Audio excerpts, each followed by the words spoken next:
As president, my highest and most solemn duty is the defense of our nation and its citizens. Last night, at my direction, the United States military successfully executed a flawless precision strike that killed the #1 terrorist anywhere in the world, Qasem Soleimani. Soleimani was plotting imminent and sinister attacks on American diplomats and military personnel, but we caught him in the act and terminated him.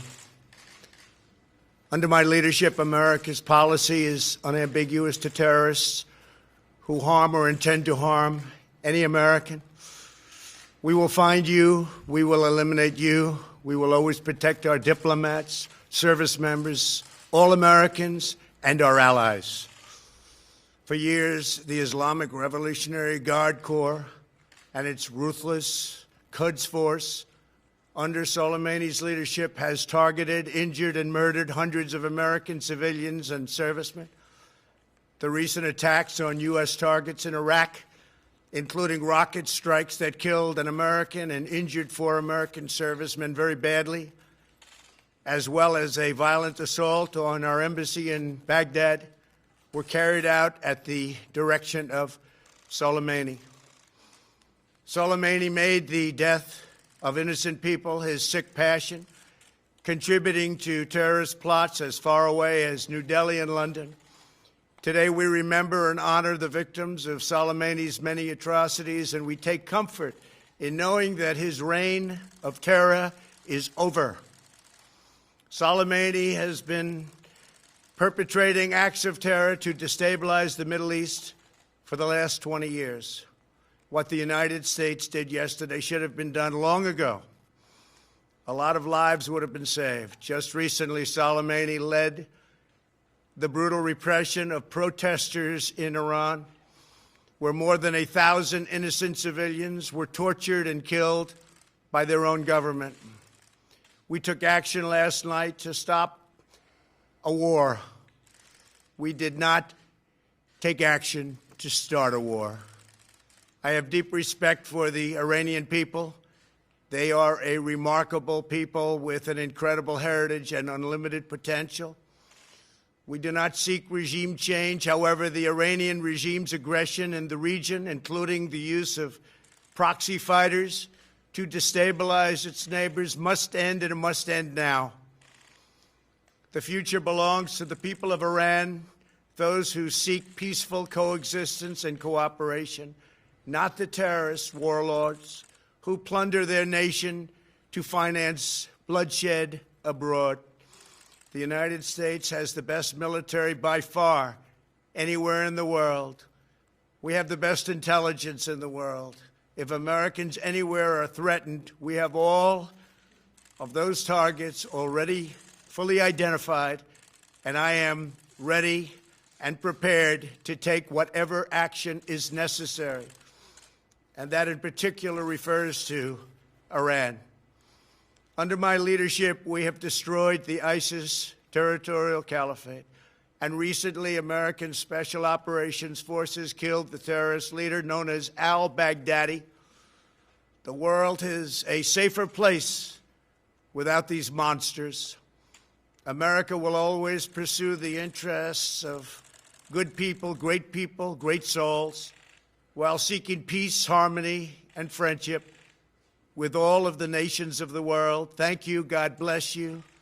God bless our great military, and God bless the United States of America. Thank you very much. So the president there, the line that I highlighted, we took action last night to stop a war, not to start a war. Although Caitlin Collins, pop my earpiece back in, Caitlin Collins is covering the president for us. She's down there at Mar-a-Lago and so his critics are fearful of otherwise. Yeah, his critics are, you've heard that from Democrats today, essentially saying that they didn't disagree with the decision to strike and kill this commander, but they were questioning what the aftermath was going to look like and what the larger strategy was going to be from the administration. Now, you didn't hear the president highlight that or go into what exactly he thinks the response here is going to be, not even predicting what he says Iran he thinks is going to do, but defending his decision to authorize this strike that killed Iran's most powerful military leader, saying we did not do this, take this action to start a war. We took this action to stop a war. Now, that comes as we've been reporting that the president has been hearing a little bit of pushback from some people questioning what the aftermath of this is going to look like. But these are the first public comments the president has made since reports of these strikes first broke last night. And the Pentagon later confirmed that, yes, it was the United States behind it. And yes, it was the president who ordered it. Brooke, something else that stuck out there about what the president said, he was praising U.S. intelligence, which, of course, is what the Pentagon, the Secretary of State, everyone has been citing all day for what was behind how they found out that there was going to be this imminent threat, they say, from this leader. And the president saying there, we have the best intelligence in the world. Of course, that comes as a president who has often criticized the U.S. intelligence agencies, whether it comes from in regards to his campaign or in that conclusion that it was Russia that interfered in the election, something you've seen play out throughout his time in office. But there, the president was praising it in this situation, something that they've gone back increasingly and relied on. He talked about Soleimani, saying we caught him in the act and eliminated him, as he spoke with reporters just for a few moments there, Brooke, and did not take any questions, didn't detail exactly when he made the decision to carry out this order. We know that our reporting shows he made this decision in recent days. It was something that he had been briefed on by his team earlier this week. And of course, as Lindsey Graham stated this morning, he found out about it being an option several days ago. So the president not going any further than that, but saying, quote, take comfort in knowing that his reign of terror is over. But to your point about how critical this president has been of his own intelligence, you can already hear the critics pointing out how he just cherry picks what he chooses to hear and listen to. Caitlin, thank you very much for that quick analysis. Ramin Mustahim is our reporter in Tehran. And Ramin, you and I were just talking a couple of moments ago, and I was asking you what's the sentiment out of Tehran? The word you kept using was revenge. When Tehran hears President Trump saying that we took action to stop a war, not to start a war, how will that sit with Tehran?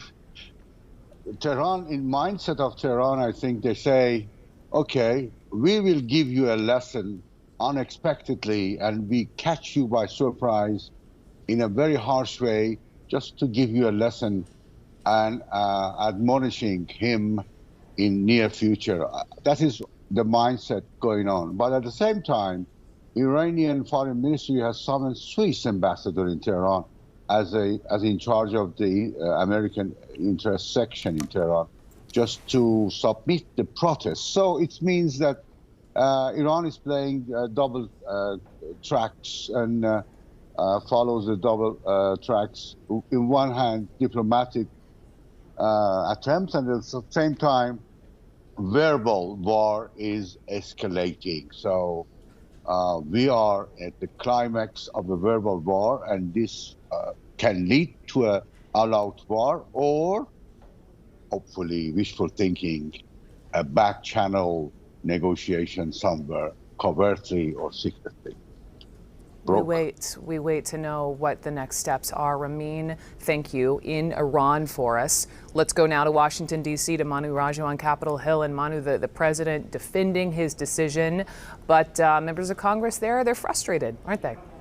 Yeah, well, it's sharply divided along party lines. You're hearing Republicans support what the president has done, saying that they believe that getting Soleimani off the battlefield was the right and decisive action by this president. But Democrats are coming out raising serious concerns about what they're hearing, including senators and congressmen who have been briefed by the administration. Now, they did not get briefed ahead of time. Democrats, who in particular were left in the dark, including members of the so-called Gang of Eight, the people who are privy to the most sensitive intelligence, who typically typically would get briefed ahead of time. Some of those members have gotten some information after the fact. Mark Warner, who's the top Democrat in the Senate Intelligence Committee, spoke to Gina Haspel, who's the CIA director, and he told me that he's concerned about this could lead to significant ramifications for the U.S. interests abroad. Also, Adam Schiff, who's the House Intelligence Committee chairman, someone who's also part of that Gang of Eight, also raised some serious concerns as well, saying that he does not see a vision or a strategy that the administration has put in place. He said other administrations have decided not to move forward in going after